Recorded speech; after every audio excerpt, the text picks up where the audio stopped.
मध्य प्रदेश में इस बार भाजपा ने 2 महिला उम्मीदवारों को राज्यसभा का टिकट दिया है। इसको लेकर पूछे गए एक सवाल के जवाब में सीएम शिवराज ने कहीं न कहीं कांग्रेस पर तंज भी कसा। उन्होंने कहा कि इस तरह से फैसला केवल भाजपा ही कर सकती है। कहा कि हम चेहरे देखकर किसी को टिकट नहीं देते। गौरतलब है कि मध्य प्रदेश में कांग्रेस ने विवेक तनखा को अपना उम्मीदवार बनाया है। वहीं भाजपा ने 2 लो प्रोफाइल महिला नेताओं कविता पाटीदार और सुमित्रा वाल्मीकि को राज्यसभा का टिकट दिया है। सीएम शिवराज ने कहा कि भाजपा ऐसी पार्टी नहीं है जो केवल बड़े बड़े नाम वालों, केवल बड़े चेहरों को ही टिकट दिया जाएगा।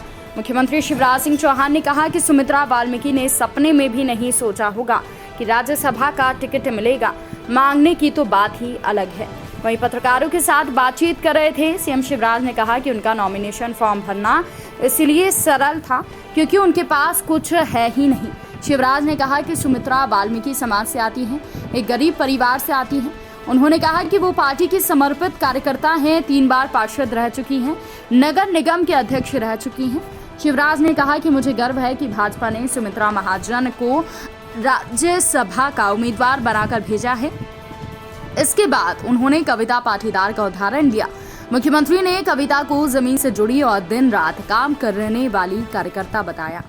क्योंकि प्रेस हमारी 2:30 बजे थी, थोड़ा हम लोग नॉमिनेशन के कारण से लेट हुए, इसलिए मैं आप सब लोगों को इस दिशा में बहुत ज्यादा बातों का और बहुत ज्यादा योजनाओं का उल्लेख न करते हुए केवल मैं इतना जरूर कहूंगा कि इस देश के अंदर माननीय प्रधानमंत्री जी ने इन 8 वर्षों में भारतीय जनता पार्टी की सरकार ने, चाहे केंद्र के अंदर और राज्य के अंदर, सबका साथ, सबका विकास, सबका विश्वास जीतने का जो संकल्प है वो भारतीय जनता पार्टी लगातार आगे बढ़ रही है। माननीय प्रधानमंत्री के नेतृत्व में दुनिया के अंदर भारत का मान और सम्मान तो बढ़ा ही है।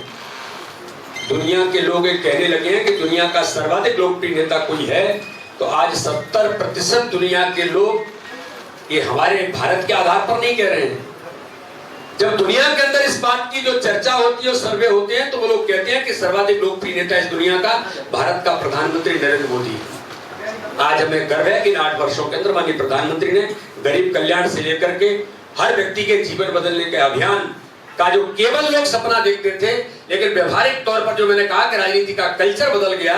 आज समीक्षा होती है, माननीय प्रधानमंत्री सांसदों को कहते हैं कि प्रधानमंत्री आवास योजना के अंदर, प्रधानमंत्री आयुष्मान भारत कार्ड के अंदर अगर कार्ड नहीं बने हैं तो कब कैसे बनेंगे, नहीं बने हैं तो उनका उपयोग हो रहा है कि नहीं हो रहा है, वो उपयोग हो रहा है तो उसमें किसी प्रकार की दिक्कत तो नहीं है। आज माननीय मुख्यमंत्री जब लोग देख रहे थे कि माननीय प्रधानमंत्री जब हितग्राहियों से बात कर रहे थे तो पूछ रहे थे कि किसी प्रकार की दिक्कत तो नहीं हुई, कोई लेन देन तो नहीं किया। बिचौलियों का युग जो किसी जमाने में माननीय प्रधानमंत्री जी के नेतृत्व से पहले इस देश के अंदर केवल दलाली और इस पर लोग काम करते थे, उस व्यवस्था को भी समाप्त करने का काम माननीय प्रधानमंत्री जी ने इस देश के अंदर किया है। तो इसलिए आज इन 8 वर्षों के अभियान हमारा अभी आज से प्रारंभ हो रहा है। ये अभियान हमारा 14 जून तक चलेगा। इसमें अलग अलग प्रकार से प्रतिदिन भारतीय जनता पार्टी के सभी कार्यकर्ता पूरे देश के अंदर, हमारी सरकार है और हमारा संगठन मिलकर के इस अभियान को जमीन पर उतारने का काम और माननीय प्रधानमंत्री के इन 8 वर्षों के यशस्वी नेतृत्व को हम सब लोग जनता तक ले जाने का जो प्रयास करेंगे। मैं माननीय प्रधानमंत्री जी को, भारतीय जनता पार्टी की सरकार को और हमारे मध्य प्रदेश के माननीय मुख्यमंत्री शिवराज सिंह चौहान को बहुत हृदय से इन 8 वर्षों के पूर्ण होने पर जो हमने अभियान लिया उसके लिए भी बहुत बहुत शुभकामना देता हूं। और हम सब मिलकर के जो माननीय प्रधानमंत्री ने नए भारत का निर्माण, जो आज उन्होंने कहा कि इस भारत को आत्मनिर्भर भारत बनाने का जो संकल्प लिया है, ये नए भारत का निर्माण माननीय प्रधानमंत्री के नेतृत्व में हो रहा है। उसमें हम सब लोगों की भूमिका और कैसे बन सकती है, प्रयास सब लोग मिलकर के करेंगे। इसी आशा और विश्वास के साथ मैं अपने मीडिया के मित्रों को बहुत बहुत धन्यवाद करता हूँ। जय हिंद, जय भारत। मित्रों, माननीय अध्यक्ष जी ने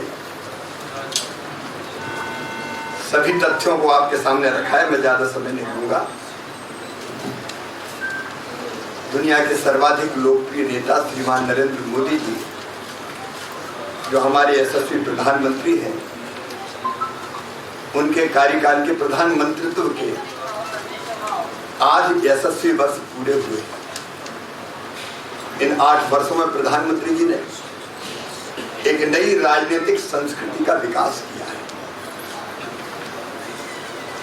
एक वैभवशाली, एक गौरवशाली, एक संपन्न, समृद्ध और शक्तिशाली एक नए भारत का निर्माण प्रधानमंत्री जी के नेतृत्व में हो रहा है।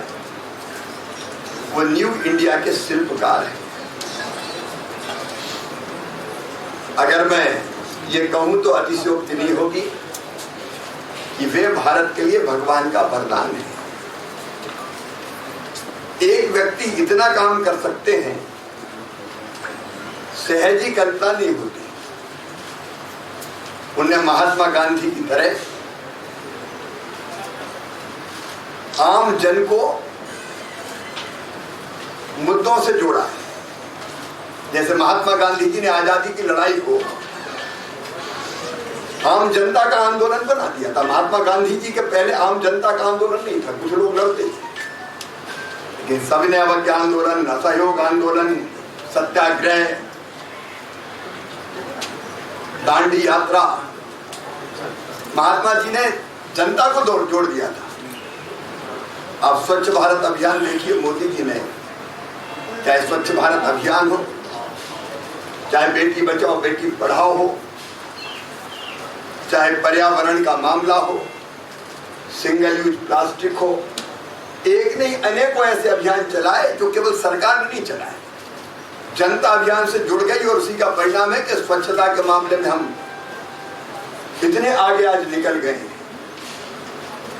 हम मध्य प्रदेश भी पीछे नहीं। यूपीएससी की परीक्षा में आजकल प्रश्न पूछे जाते हैं कि इंदौर और भोपाल इतने क्लीन और ग्रीन कैसे है।